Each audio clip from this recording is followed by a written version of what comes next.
Choice के लिए vision क्या है, उनका देश के लिए विजन क्या है। I give all the credit to all the team members of Choice, all the family members of Choice. जहाँ पर भी जो बंदे काम कर रहे हैं, इवन जो हमारे लिए एक ऑफिस बॉय का भी काम कर रहा है, उसका भी इसमें एक रोल रहा है, और जो वर्टिकल हेड रहा है उसका भी एक रोल रहा है।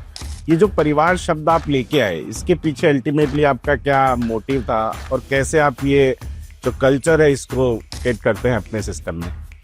फाइनेंशियल सर्विसेज हर किसी के पास तक पहुंचना चाहिए और उसमें चॉइस कहीं ना कहीं कंट्रीब्यूट करना चाहिए। लेकिन अगले 15 से 20 सालों में इंडिया की इकोनॉमी 4 ट्रिलियन से 40 ट्रिलियन होने वाली है। जो स्कोप अगले 10 साल में मिलने वाला है वो आज तक हमने कभी देखा ही नहीं है, फील ही नहीं किया है, समझा ही नहीं। तो 17 में जो प्रेडिक्शन किया था कि अगले 10 साल में ये कंपनी 10,000 करोड़ रुपए की हो जानी चाहिए, आने वाले 5 साल मुझे लगता है चॉइस के लिए सबसे अच्छा और सबसे सुनहरा समय है, और यहाँ से हम बहुत लंबी छलांग लगा सकते हैं।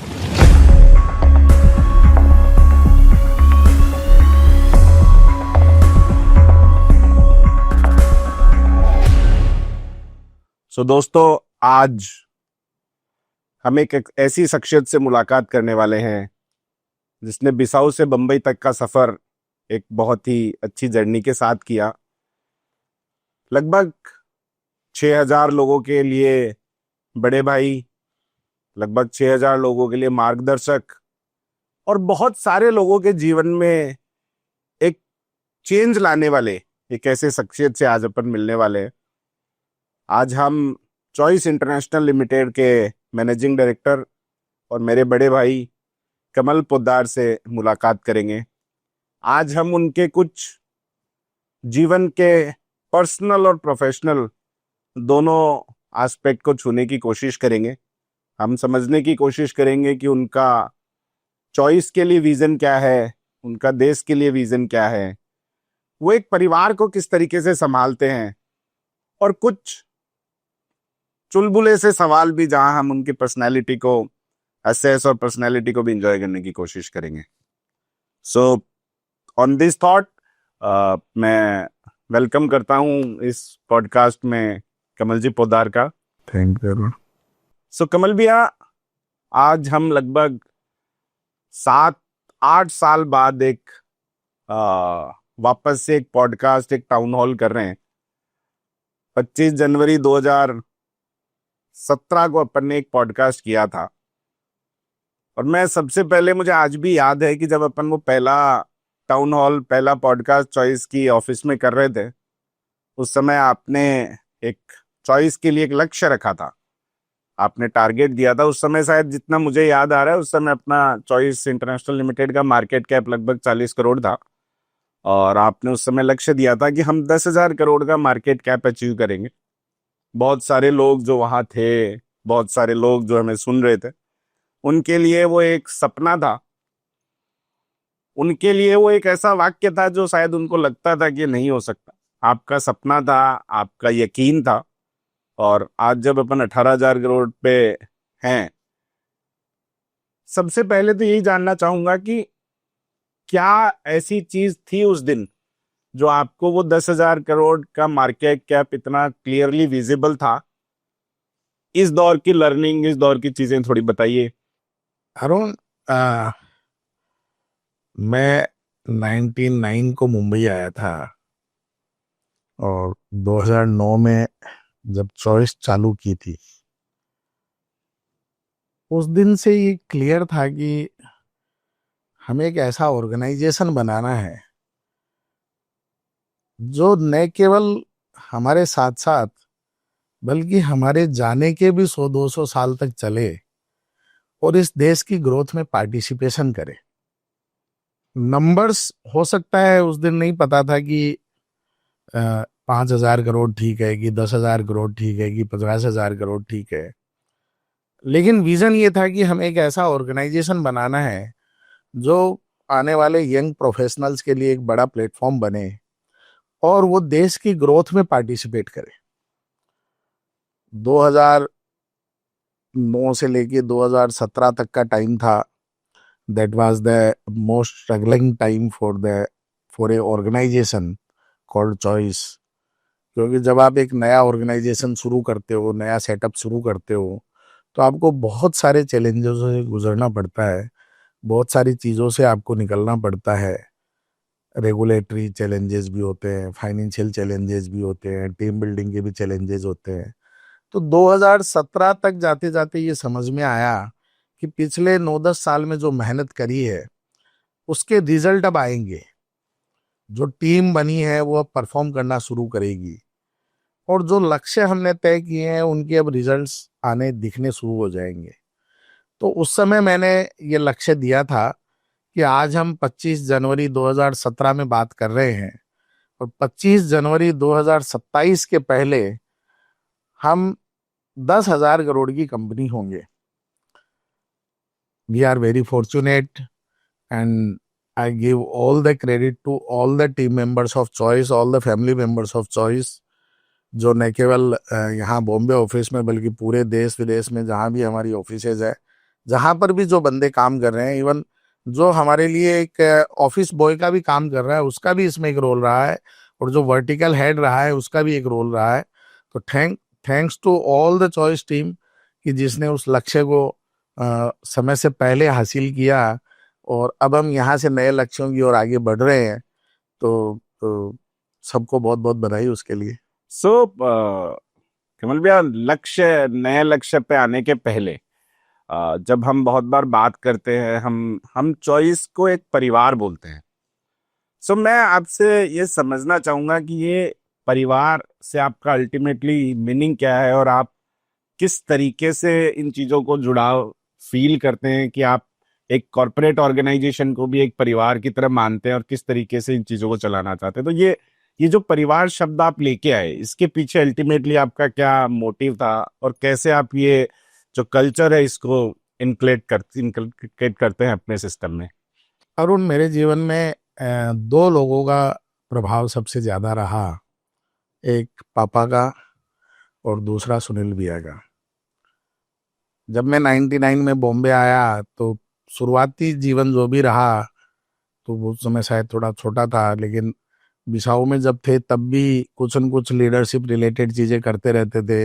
एबीवीपी से जुड़े थे, वहाँ पर भी कोई न कोई एक्टिविटी में पार्टिसिपेट करते थे, कॉलेज की तरफ से डिबेट्स में जाते थे। तो वो सब मोटिवेशन शुरुआत में पापा से मिला, उन्होंने गाइड किया। और फिर जब बॉम्बे आए सीए के लिए सुनील भाई साहब के पास चालू किया, तो उनका एक बहुत बड़ा मार्गदर्शन रहा। और इन दोनों के अलावा मेरे जीवन में रामायण का बहुत बड़ा प्रभाव रहा। रामायण मुझे बहुत प्रिय है, और मैं उसको बहुत गहनता से पढ़ने की कोशिश की मैंने, और उसी से मैंने जीवन के बहुत सारे कॉन्सेप्ट्स तैयार किए, और मैं उनको जीने की कोशिश करता हूँ। तो जब भगवान राम माता सीता का जब हरण हो जाता है, जब वो जंगल में जाते हैं, तो स्टार्ट फ्रॉम द अयोध्या, वो सबसे पहले निषाद राज से मिलते हैं, तो उसको भी वो भाई कह के संबोधित करते हैं, सखा कह के संबोधित करते हैं। जबकि अयोध्या के राजा राम और निषाद राज का कोई लिंक नहीं था। फिर वो केवट के साथ भी उसी आत्मीयता से मिलते हैं। जब वो आगे जाते हैं तो उनको हनुमान जी मिलते हैं, सुग्रीव मिलते हैं, जामवंत मिलते हैं। इन सबके साथ उनका जो व्यवहार है, इन सबके साथ उनका संबोधन है, हनुमान जी ने पूरे रामायण में अपने आप को सेवक के अतिरिक्त कुछ भी नहीं कहा, और भगवान राम ने उनको पुत्र, सखा, बंधु के अलावा कुछ नहीं कहा। तो ये जो बॉन्डिंग वहां क्रिएट हुई, उस बॉन्डिंग ने उस समय के सबसे बड़े आतताई रावण को धूल चटा दी। तो जब हम एक कॉरपोरेट ऑफिस बनाने की तरफ बढ़ रहे थे, सीए फर्म से निकल के हमको जब एक कॉरपोरेट सेटअप बनाना था, तो जो मेरे इस जीवन के दो गुरु जिनको मैं मानता हूँ, पापा और सुनील भैया, उन्होंने हमेशा इन चीजों को वैल्यूज दी। तुम्हें शायद नहीं पता होगा कि हमारे परिवार में पिछली 4 जनरेशन में कभी भी डिवाइडेशन नहीं हुआ है। पापा लोग 5 भाई हैं, उनके बीच कभी डिवाइडेशन नहीं हुआ। दादाजी 2 भाई थे, उनके बीच कभी डिवाइडेशन नहीं हुआ। और इवन परदादाजी 4 भाई थे, उनके बीच में कभी भी डिवाइडेशन नहीं हुआ। तो हम तो बाई जीन्स उन चीजों को जीते आ रहे हैं, और हमेशा उन्होंने उन चीजों को सिखाया, उन चीजों को समझाया। फिर जब यहाँ सुनील भैया के पास आए, तो वो कहीं न कहीं पापा का ही एक दूसरा रूप थे। उन्होंने भी as a fatherly figure, as a elder brother, as a mentor बहुत सारी चीजें सिखाई। सिखाई मतलब ऐसे मुझे कभी बैठ के किताबों में नहीं पढ़ाया, जो उनके जीवन से, उनके जो परिवार के बारे में सोच है, उनकी जो लोगों के बारे में सोच है। 22 साल मैंने सुनील भैया के साथ काम किया। इन 22 सालों में उन्होंने हजारों जगह मेरा इंट्रोडक्शन कराया होगा। उन्होंने कभी भी इंट्रोडक्शन में ये वर्ड यूज नहीं किया कि ये कमल है, ये मेरे पास काम करता है या मैंने इसको कुछ सिखाया है। उन्होंने ब्रदर वर्ड यूज किया, उसने भाई वर्ड यूज किया, और उन्होंने यूज किया है कि ये सारा काम संभालता है, यही सारा काम देखता है। एक बार मुझे याद है, यहाँ सराफ कॉलेज में एक प्रोग्राम था जिसमें कपिल देव चीफ गेस्ट थे, और राजस्थानी समाज के 150-200 एकदम मानिंद लोग मारवाड़ी समाज के बैठे थे। तो वहाँ अपन ने कोई एक लाइब्रेरी का डोनेशन दिया था, उसका उद्घाटन समारोह था।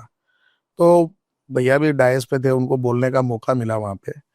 तो वहाँ एक परंपरा है कि जैसे ही एक इनॉग्रेशन होता है तो वो अगले किसी कार्यक्रम का प्रोजेक्शन उनको दे देते हैं। कि भैया ने स्टेज से ये बोला कि मैं तो इंजॉय करता हूँ, खाली काम सारा कमल देखता है, कमल यहाँ बैठा है, तो आपने प्रपोजल दिया है, मैं कमल से डिस्कस करूंगा, और कमल अगर अप्रूवल देगा तो मैं आपको बता दूंगा। मेरे लिए वो एक बहुत ही अजीब सी स्थिति थी। सारे वहां जो नीचे लोग बैठे हैं वो मेरी तरफ देख रहे हैं, और वो सोच रहे हैं कि यार सुनील क्या बोल रहा है। और मैं इसी मारवाड़ी समाज के बीच में रहा हूं इन 25 सालों में, और यहाँ लोग दूसरे की क्रेडिट अपने नाम से बोलते हैं कि साहब आपने ही बच्चों, आपने ही तैयार करेडो है, तुम गांव से आयो तो इन तो कुछ पतो ही कौन, तो आपा ही सिखायो, आपा ही तैयार करियो। ये जो गेप है, आपा ही तैयार करियो और जो सुनील भैया का था इसी ने सब कुछ किया। यहाँ ये एक चीज समझ में आई कि अगर आपको साथ में किसी को लेके चलना है तो आपको उसको वो जगह देनी पड़ेगी, आपको उसको वेटेज देना पड़ेगा, आपको उसको वो रिस्पेक्ट देना पड़ेगा। तब वो जो टीम बनेगी वो एक परिवार की तरह बॉन्ड होगा उसका, वो एक परिवार की तरह मजबूत होगी। और फिर बाकी सारे तो फिर नंबर है। अगर वो पूरी मुट्ठी, वो पूरी ताकत, वो पूरी टीम अगर एक साथ काम करेगी तो आज जो हुआ, जो टारगेट 2027 के लिए थे वो 2024 में पूरे हो गए, और हो सकता है 2027 तक पहुंचते पहुंचते उसमें एक बिंदी और लग जाए। तो ये तभी पॉसिबल है जब हम वो टीम बना पाए।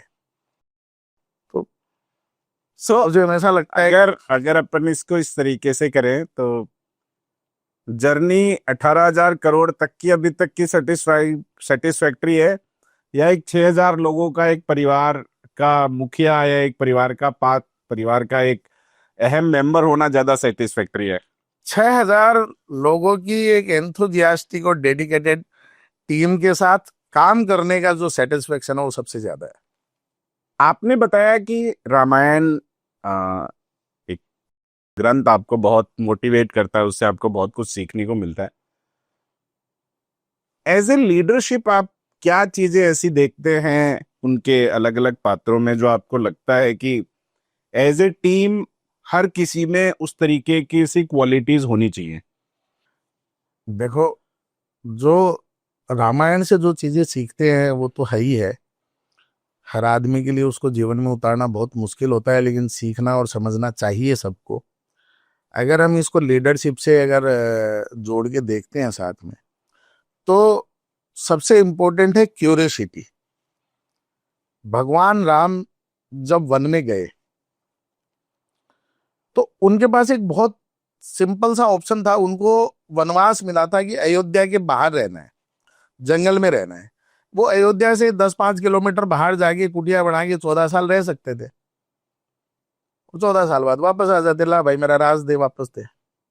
लेकिन उन्होंने ऐसा नहीं किया। वो वहां से निकले, महाराष्ट्र के नासिक जहां पंचवटी बनाई, यहां तक आए, पूरे भारत को क्रॉस करते हुए। यहां से फिर वो तमिलनाडु के धनुषकोटी तक गए, और इस दौरान वो अलग अलग ऋषि मुनियों से मिले, उनके साथ उन्होंने संवाद एक्सचेंज किए, उनसे ज्ञान सीखा, जबकि वो खुद भगवान थे।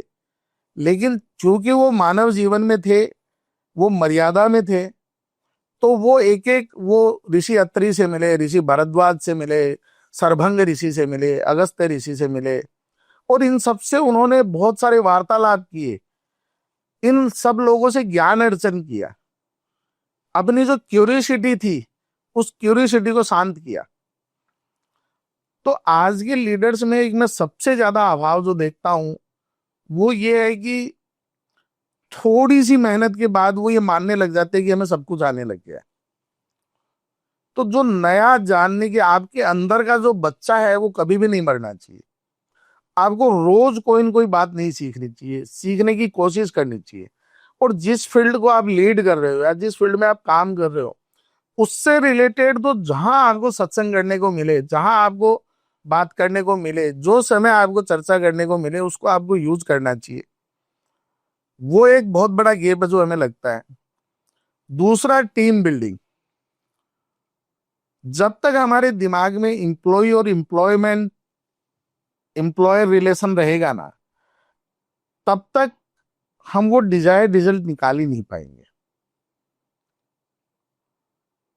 कल आपने बीजेपी के प्रेसिडेंट का शपथ वो देखा होगा आपने, जहां इस देश के सबसे लोकप्रिय प्रधानमंत्री ने बीजेपी के अध्यक्ष को अपना बॉस बोला और अपने आप को पार्टी का एक कार्यकर्ता बोला। एक बहुत फेमस कहानी आती है कि फिलिप, जो स्विमर थे, माइकल फिलिप, जब वो तैयारी कर रहे थे तो उनके दिमाग में एक ही सपना था कि मुझे परफेक्ट 8 का गोल्ड मेडल वो जीतना है। एक ओलंपिक में एक विधा में 8 गोल्ड मेडल होते हैं, मेरे को परफेक्ट 8 जीतना है। तो उसने देखा कि उसके पहले किसी ने जीता है, किसी ने नहीं जीता। तो हाईएस्ट किसी ने जीता है क्या, तो 6 या 7 गोल्ड किसी ने जीते।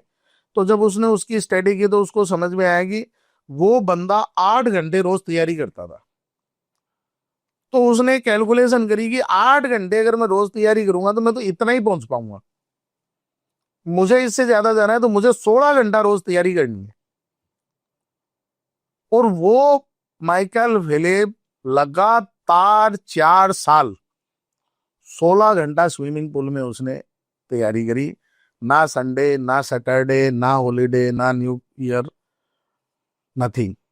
और उसका नतीजा यह रहा कि एक ओलंपिक में उसने पूरे 8 जीते, दूसरे ओलंपिक में पूरे 7 जीत के वो रिटायर हुआ। तो कोई भी चीज जब तक हम पूरी प्लानिंग करके तैयारी नहीं करेंगे ना, तो अभी अगर वो समझो 7 घंटे मेहनत करता तो मेहनत तो 7 घंटे की भी थी, मेहनत तो 9 घंटे की भी थी, लेकिन उससे वो रिजल्ट नहीं मिलते। तो कहीं ना कहीं जो लेक ऑफ रिजल्ट्स का जो हम सामना करते हैं उसमें मुझे लगता है कि प्लानिंग का रोल बहुत बड़ा है। आज अगर अपन अब थोड़े चॉइस के रिलेटेड और थोड़ी चीजें समझना चाहें, थोड़े और सवाल पूछना चाहता हूँ। सो आज हम लगभग 250 लोकेशंस पे अवेलेबल हैं। आप जब आपने जब विजन सेट किया था तब आपका एक थॉट था कि फाइनेंशियल सर्विसेज हर किसी के पास तक पहुंचना चाहिए और उसमें चॉइस कहीं ना कहीं कंट्रीब्यूट करना चाहिए। अगले 3 से 5 साल में आप चॉइस की फिजिकल प्रेजेंस और टीम स्ट्रेंथ कहाँ देखते हैं और किस तरीके से उसको प्लान कर रहे हैं आप? अरुण, हिंदुस्तान गांवों में बसता है। टेक्नोलॉजी के बिना हम एक लेवल से ज्यादा अचीव नहीं कर सकते, इसमें कोई दो राय नहीं है।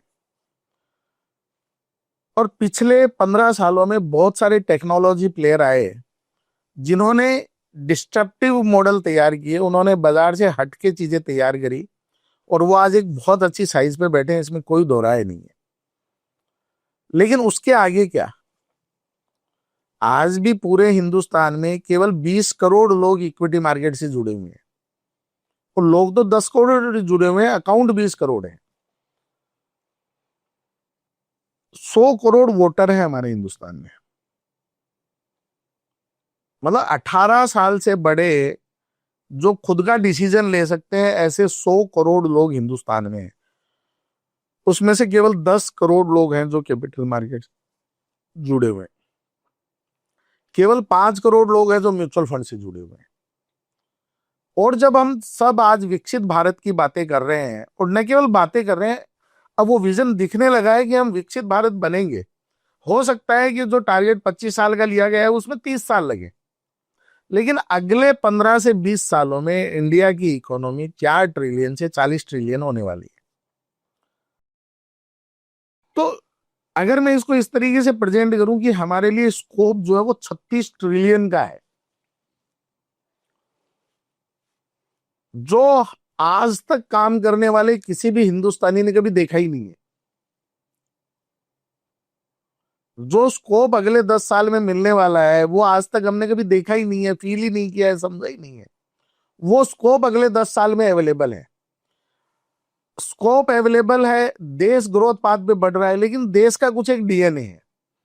देश का डीएनए क्या है? जो एक गांव में आदमी बैठा है, जो एक छोटे कस्बे में आदमी बैठा है, वो टेक्नोलॉजी की सहायता से एग्जीक्यूट कर रहा है, लेकिन उसके साथ साथ वो ये चाहता है कि मैं जिस कंपनी में मेरा खाता है, जिस कंपनी के साथ मैं काम कर रहा हूं, वो कंपनी दिखती है ना, वो कंपनी अवेलेबल है ना। तो उसके लिए फिजिकल मॉडल का अपना एक बहुत बड़ा रिलेवेंस है। वो चाहता है कि मैं सुबह घर से दुकान जाऊं और दुकान से घर जाऊं तो मुझे वो कंपनी का बोर्ड दिख जाना चाहिए जहां मेरे पैसे पड़े हैं, जहां मेरे शेयर पड़े हैं, जहां मेरे म्यूचुअल फंड पड़े हैं। और ये खाली टेक्नोलॉजी से संभव नहीं है। Technology is a tool that will help to anybody to execute the transactions. आज यूपीआई है। आज यूपीआई की सक्सेस का एक बहुत बड़ा रीजन ये है कि हर गवर्नमेंट इंस्टीट्यूशन, हर गवर्नमेंट बैंक, हर गवर्नमेंट सपोर्ट सिस्टम उसके पीछे लगा हुआ है। और एक बहुत थोड़े से समय में 50 करोड़ लोग यूपीआई यूज करने लगे। आज डिजी लॉकर है। तो अल्टीमेटली अगर हिंदुस्तान में हर आदमी का डीमैट अकाउंट होना है, हिंदुस्तान के हर आदमी का बैंक अकाउंट होना है, हिंदुस्तान का हर आदमी अगर म्यूचुअल फंड में आना है, हिंदुस्तान के हर आदमी ने अगर इंश्योरेंस लेनी है, तो with the support of government आपको उसके घर, उसके गांव, उसके मोहल्ले में जाके उसको सेट करना पड़ेगा। और इसके लिए चॉइस बहुत स्वीट स्पॉट में है, because of a vast experience with the government system और गवर्नमेंट ऑर्गेनाइजेशन। हमने पिछले 15-16 सालों में गवर्नमेंट के साथ अलग अलग डिपार्टमेंट में, अलग अलग स्टेट में खूब काम किया है। तो with the help of state government, with the help of central government, with the help of state government schemes, with the help of central government schemes, we are in a very good position to reach out the actual last mile of the connectivity and last person of the India, जिसको हम capital market से जोड़ सकते हैं। सो आने वाले 5 साल मुझे लगता है चॉइस के लिए सबसे अच्छा और सबसे सुनहरा समय है, और यहाँ से हम बहुत लंबी छलांग लगा सकते हैं। एज ए परिवार के मुखिया और as a managing director of choice, वैसे तो आपके लिए सारे बच्चे ही बराबर है, आपके लिए तो सारे वर्टिकल, सारी एक्टिविटी ही आपकी फेवरेट है। बट कौन सी ऐसी 3 वर्टिकल और कौन सी 3 ऐसी एक्टिविटीज है जहां आपको लगता है कि जिस तरीके से अगर अपन आज बात करें तो चॉइस इक्विटी ब्रोकिंग या ब्रोकिंग का जो बिजनेस है वो एक एंकर बिजनेस है अपने पूरे सेगमेंट में, its contribute around 70% of the business. So अगले 5 साल में आप कौन सी 3 एक्टिविटीज को इस पूरी प्रोसेस को लीड करते हुए देख रहे हैं? मुझे लगता है अगले 3 साल में अगर मैं अपने वर्टिकल्स में से अगर मेरे को सेलेक्ट करना पड़े, तो मुझे जहां नेचुरल ग्रोथ समझ में आती है और वहां हल्का सा, जैसे बोलते हैं ना कि हवा चल रही है, आपको पतंग उड़ानी है, तो आपके लिए पतंग उड़ाना बहुत आसान है, क्योंकि आपको हवा की दिशा में खाली पतंग को ऊपर करना है। अगर मैं उस सेंस में बात करूं तो 3 वर्टिकल मुझे जो सबसे इंपॉर्टेंट और सबसे फास्ट ग्रोइंग लगते हैं वो इक्विटी ब्रोकिंग है, इंश्योरेंस ब्रोकिंग और वेल्थ डिस्ट्रीब्यूशन है। ये तीनों वर्टिकल आज हिंदुस्तान के हर आदमी की नीड है। वो वेट कर रहा है कि कोई बंदा आए जो उसको ये सारे प्रोडक्ट समझाए और वो इससे साथ कनेक्ट करे। सरकार इस पे बहुत ज्यादा स्पेंडिंग कर रही है, और अगर हिंदुस्तान को विकसित भारत बनना है तो उसके लिए सबसे कंपलसरी है कि वो ये सारे प्रोडक्ट के अंदर वो डील करना शुरू करे। तो सबसे ज्यादा स्वीट स्पॉट मुझे इन 3 वर्टिकल के लिए लगता है। अपन लास्ट के फाइनल टारगेट को लेने के पहले एक छोटा सा रैपिड फायर राउंड करते हैं। मैं आपको कुछ नाम बताऊंगा, अपन 5-10 जो भी रिमेम्बर आते हैं, उस इंडिविजुअल नाम से, उस इंडिविजुअल पर्सनैलिटी से आपका असेसमेंट क्या है और आप उसकी उसकी सबसे बड़ी ताकत क्या मानते हैं। तो सबसे पहले तो नरेंद्र मोदी, हमारे देश के प्रधानमंत्री, उनकी आपके हिसाब से सबसे बड़ी ताकत क्या है। राष्ट्र प्रथम। Virat Kohli. Super fitness. Rohit Sharma. Hitman जो उसका एक बड़ा ऐसे भगवान राम। Learning machine. अमित शाह। चाणक्य। बिसाऊ पसंद है कि बम्बई पसंद है। दोनों पसंद है। फिर भी अगर कोई ज्यादा, अगर आप उसको थोड़ा तोल, अपने जीवन का पहले 20 साल कि बाद के 20 साल। आज की स्थिति में मैं अगर बोलूं तो मुंबई के बाहर में 7 दिन से ज्यादा नहीं रह सकता। भुसावल के बाहर तो मैं रहता हूँ। तो कर्म भूमि निश्चित रूप से जन्मभूमि के ऊपर है। बिसाऊ से बहुत लगाव है मुझे, और जीवन में कभी अगर मौका मिला कुछ समय बिसाऊ में गुजारने का शांति से, तो मैं ज़रूर उसको पसंद करूँगा। लेकिन अदरवाइज मुंबई मुझे सबसे ज़्यादा पसंद है। कोई ऐसी चीज, कोई ऐसा उन्हें उन्हें क्योंकि मैं आपको बहुत क्लोजली जानता हूँ, आपके साथ ही रहने का मुझे अवसर मिलता है, तो कोई ऐसी चीज जो आप चाहते हैं कि आप बिसाऊ में, अगर अपन बात करें, मैं आपकी जन्मभूमि में इसलिए आ रहा हूँ कि मुझे पता है कि आप बहुत लगाव करते हैं। कोई ऐसी चीज जो आप चाहते हैं कि वहां पे आप एक इस तरीके की एक्टिविटी या एक इस तरीके की चीज करें जिससे लोगों में परिवर्तन आए, जो आप और मैं करना वहाँ चाहते हैं। पर कई सारी चीज़ों में ऑलरेडी इन्वॉल्व हूँ, और मैं वहाँ पर एक ये जो ट्रेनिंग सेंटर कम स्किल जो centre. Skill centre, skill development centre, ऐसा एक सेंटर जरूर चालू करना चाहता हूँ, जो न केवल बिसाऊ बल्कि शेखावाटी के जो नए बच्चे तैयार हो रहे हैं, जो रोजगार के लिए स्ट्रगल करते हैं या आगे जाके क्या करना है इसके बीच में कंफ्यूज रहते हैं, उनको कहीं न कहीं किसी स्किल में तैयार किया जाए और वो अपनी आजीविका अच्छे से कमा सके, अपने परिवार का अच्छे से गुजारा कर सके, उस तक उनको तैयार करें। ऐसा एक स्किल सेंटर मेरा मन है कि मैं बिसाऊ में तैयार करूं। 2029 शायद आप अपने 50 साल पूरे करेंगे, if I am not wrong. 79 का बर्थ है आपका। 25 जनवरी 2029 को आप 50 साल अपने पूरे करेंगे। उस दिन का प्रोफेशनल गोल और प्रोफेशनल लक्ष्य क्या, और पर्सनल गोल और पर्सनल लक्ष्य क्या। अरुण, मैंने 2017 में जो प्रेडिक्शन किया था कि अगले 10 साल में ये कंपनी 10,000 करोड़ रुपए की हो जानी चाहिए, और इन 8-9 सालों में जो हमने महसूस किया, जो हमने फील किया, और जिस तरीके से और जिस लक्ष्य के साथ हम आगे बढ़ रहे हैं, तो अभी मेरा जो अगला लक्ष्य है वो नंबर से आधारित नहीं है। मेरा लक्ष्य ये है कि हम 25 जनवरी 2029 तक इंडिया की टॉप 100 कंपनी में शुमार हों, और न केवल शुमार हों, उसके बाद कंसिस्टेंटली हम उसमें आगे बढ़ें, और जो भी समय लगे, 5-7 साल लगे, 10 साल लगे, we will be the part of Nifty 50। That is my goal. और पर्सनल लेवल पे भी, क्योंकि ये तो चलो आपने अपने 6,000 लोगों के लिए एक लक्ष्य रख दिया। पर्सनल लेवल पे जहाँ तक मेरे गोल की बात है, मेरी ये दिली इच्छा है कि 25 साल मैंने पढ़ाई करी और अपने बचपन को जिया, खूब इंजॉय से जिया। मतलब अगर मुझे कहा जाए कि मेरी आज तक की इस लाइफ से कोई अ, ऐसी कोई घटना जो मैं हटाना चाहूँ या ऐसा कोई समय मैं हटाना चाहूँ, तो जो मेरे 2-4 बहुत करीबी लोग मुझसे बिछड़ गए, उसके अलावा मेरे जीवन में ऐसा कोई रिग्रेट नहीं है कि कुछ करने की इच्छा बाकी रह गई हो या कुछ नहीं कर पाए हो। तो मैंने बचपन जिया, खूब आनंद से जिया, खूब मस्ती से जिया। और उसके बाद जब 25 साल काम किया तो खूब शिद्दत से किया, कर रहे हैं और उसको भी बहुत इंजॉय कर रहे हैं। मेरी इच्छा ये है कि अगले 25 साल, जब मैं 50 का हो जाऊंगा, उसके बाद ये 25 साल मैं इस समाज को दूं जिसने मुझे इतना कुछ दिया है। और मैं अगला जो भी जितना समय मुझे मिले वो मैं समाज के लिए कुछ करना चाहूँगा। क्या होगा वो ईश्वर जानता है। और उससे भी ज़्यादा इम्पोर्टेंट है कि इसके लिए मुझे 2-3 लोगों की परमिशन लगेगी, जिसमें सबसे इम्पोर्टेंट परमिशन तेरी है। तो if you allow me, so I will be do something for the India. आखिरी सवाल, चॉइस का मतलब क्या?